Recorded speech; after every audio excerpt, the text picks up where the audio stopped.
खाते वक्त, चलते वक्त, बाथरूम पे बैठ के, चाय पीते हुए, खाना खाते हुए, टीवी देखते हुए वो सिर्फ पबजी ही खेलता था।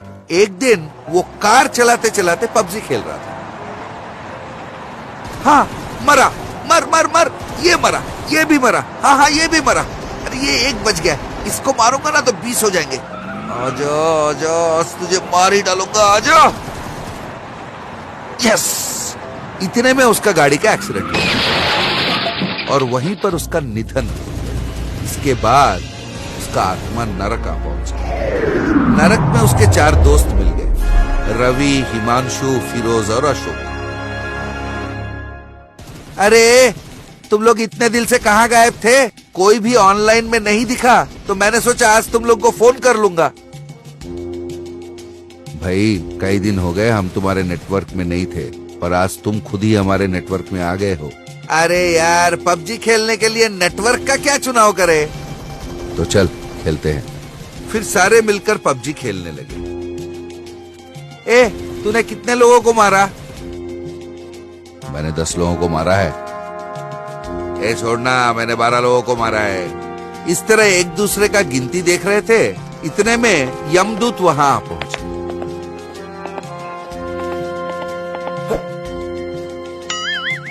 ए, देख यमदूत आ रहे हैं, कहकर उसने फोन अपने पीछे की तरफ छुपा ली। अरे वो सारे भी हमारे ही टीम के हैं। अरे क्या, ये यमदूत भी पबजी खेलते हैं क्या? क्या बोल रहा है यार, यहाँ जितने भी लोग हैं सारे खेलते हैं। तू खेलता जा मुन्ना, खेलता जा। वो सब मिलकर पबजी खेलने लगे। इतने में यम धर्मराज खुद वहां पहुंचे।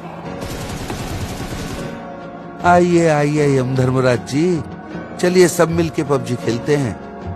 ऐसा कहते हुए वो जाकर यम धर्मराज के कंधे पे अपना हाथ रख दिया। ए पापी, तेरी इतनी हिम्मत, मुझसे मेरे ही साथ तू मस्खरा करेगा?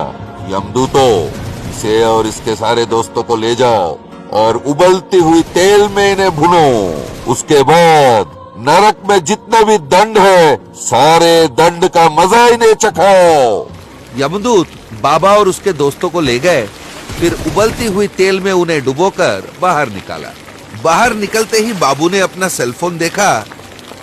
अरे मैंने सोचा था उबलती हुई तेल में डालेंगे तो सेलफोन खराब हो जाएगा, कुछ नहीं हुआ। बहुत खुश होकर वो फिर से पबजी खेलने लगे। यमदूत अचंभित हो गए। इस बार सारे दोस्त उल्टा सोकर पबजी खेल रहे थे। अरे आजा आजा, मारूंगा तुझे हूँ। अरे इसकी मौत तो मेरे हाथों लिखी है, आजा आजा। हाँ हाँ, अरे शिट, वो चिल्ला चिल्ला के खेल रहे थे और इधर उनके पीठ पर से हाथियों को चलाया जा रहा था। तो वो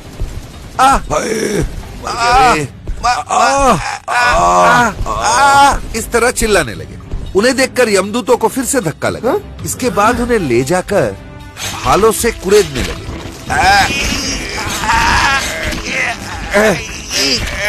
इस तरह वो करा रहे थे। इसके बाद एक के बाद एक नरक में जितने भी दंड थे उन पे आजमाया गया, पर उन्हें कोई फर्क नहीं पड़ा। इन सब के बीच वो पबजी खेलते ही रहे। उनको देख के यमदूतों का होश उड़ गया और वो सीधे यम धर्मराज के पास जा पहुंचे। यम धर्मराज, यम धर्मराज, क्या हुआ? क्यों चिल्ला रहे हो? प्रभु, उन पापियों को सारे दंड दे दिए, फिर भी उनको कोई फर्क नहीं पड़ा। कम से कम उनको दर्द तक महसूस नहीं हुआ। ये सुनकर धर्मराज के होश उड़ गए। नरक के बाकी पापियों को भी वो भ्रष्ट कर रहे हैं प्रभु। सिर्फ पापियों को ही नहीं प्रभु, वो तो हम यमदूतों का भी भ्रष्ट कर रहे हैं। कुछ यमदूत तो सब कुछ छोड़ के पबजी खेलना शुरू भी कर दिए हैं।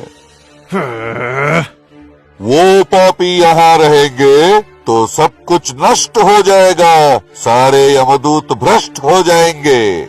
उन्हें और एक भी क्षण नरक में रखना जोखिम की बात है। यमदूतों, उन्हें अभी इसी वक्त उनकी अपनी दुनिया में वापस भेज दो।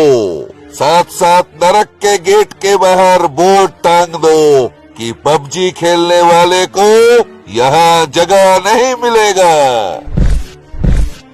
इसके बाद यम धर्मराज के आदेश अनुसार उन लोगों को नरक से भी निकाल दिया गया और नरक के बाहर एक बोर्ड टांग दिया गया कि पबजी खेलने वाले को यहाँ स्थान नहीं मिलेगा। एक किसान और एक भूत। चंदू नाम का एक किसान रहता था। वो बड़ा भला आदमी था, बड़ा भोला भी था। एक दिन वो सब्जियां बेच रहा था। सब्जी ले लो सब्जी, टमाटर ले लो, बैगन ले लो, मूली ले लो, आलू ले लो। अरे ओ सब्जी वाले, इधर आओ। हाँ हाँ आ रहा हूँ बाबू। अच्छा बताओ, भिंडी कैसे दे रहे हो? ये पूछते पूछते वो एक एक भिंडी को तोड़ने लगा और नीचे गिराने लगा। भिंडी 70 रुपए का बाबू। अरे बाप रे, 70 रुपए? अच्छा तुरई कितने में दे रहे हो? ये कहते हुए वो तुरई भी तोड़ के नीचे गिराने लगा। बाबू तुरई तो 100 रुपए का है। अरे बाप रे, ये 100 का नहीं चाहिए भैया। अच्छा बताओ टमाटर कैसे दे रहे हो?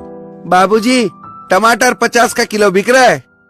अरे ये तो थोड़ा सस्ता है, पर मैं नहीं ले सकता, मेरी बीवी की पथरियां हैं। तुम एक काम करो, एक 5 रुपए के धनिया दे दो। हाँ हाँ ठीक है बाबू, धनिया ही ले लो। ये कहकर चंदू थोड़ा आगे निकल गया। चंदू के आगे निकल जाने के बाद सुभाष ने जो सब्जियां नीचे गिरा दी थी उनको समेट लिया और अपने घर के अंदर चला गया। उस दिन अपनी सब्जियां सारे बेचकर चंदू शाम तक अपना घर पहुंचा। वो सो रहा था, उसे एक सपना दिखा। सपने में उसे एक भूत दिखा। मैं रानी हूँ। एक तांत्रिक ने मुझे अपने मंत्र शक्ति से एक शीशे में बंद करके तुम्हारे खेत के पीपल के पेड़ के नीचे गाड़ दिया था। उस शीशे को बाहर निकालो, मैं तुम्हारी मदद करके तुम्हारे हर कष्ट को दूर कर दूंगी। यही सपना चंदू को हर रोज नींद में आने लगा। पहले 2-3 दिन तो चंदू इसे अनदेखा कर गया, पर चौथी दिन सुबह सुबह उसने सोचा, अरे हर रात एक ही सपना क्यों आ रहा है? शायद इस सपने में कोई सच्चाई हो। जो भी हो उस पीपल के पेड़ के नीचे खोद के देखना पड़ेगा। अगर सच हुआ तो सारे दुख दूर हो जाएंगे, नहीं हुआ तो चलो थोड़ा जमीन ही खोद ली। ये सोचकर चंदू अपने खेत के उस पीपल के पेड़ के नीचे गया और वहाँ खोदकर उसने शीशी बाहर निकाली। शीशी का ढक्कन खोलते ही भूत फुर से बाहर निकल गया और वो चंदू को दिखी नहीं। चंदू सोचा, अरे शीशी तो है पर ये तो खाली बोतल है, शायद मेरा सपना झूठा था। ये सोचकर उसने बोतल को वहीं फेंक दिया और वहाँ से चला गया। उस दिन वो घर पहुँचा और अपना सब्जी का ठेला लेके वो सब्जी बेचने निकल रहा था। उसकी बीवी ने कहा, अजी सुनते हो, आज घर जरा जल्दी आना, साफ सफाई करनी है। हाँ हाँ आ जाऊंगा जल्दी ही। फिर वो सब्जी बेचने निकल पड़ा। ए सब्जी वाला सब्जी, तुरई ले लो, भिंडी ले लो, बैगन ले लो, आलू ले लो, कैबेज ले लो, गोभी ले लो, सब्जी, सब्जी वाला सब्जी। सुभाष ने फिर उसे देखा। उसने सोचा, आ रहा है मेरा बकरा। उसने चंदू को पुकारा। हाँ बाबूजी आ रहा हूँ। चंदू अपना ठेला लेके उसके पास चला गया। हाँ भाई, कैसी चल रही है तुम्हारी बिक्री? अरे साहब धंधा मंदा है।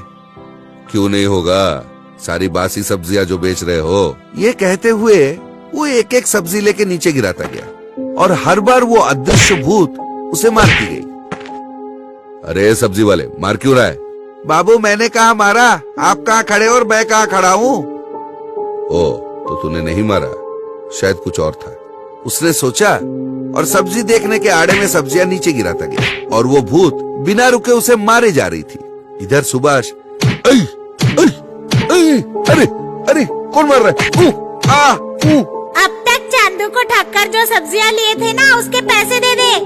चौंक कर सुभाष इधर उधर देखने लगा, पर उसे कोई दिखा नहीं।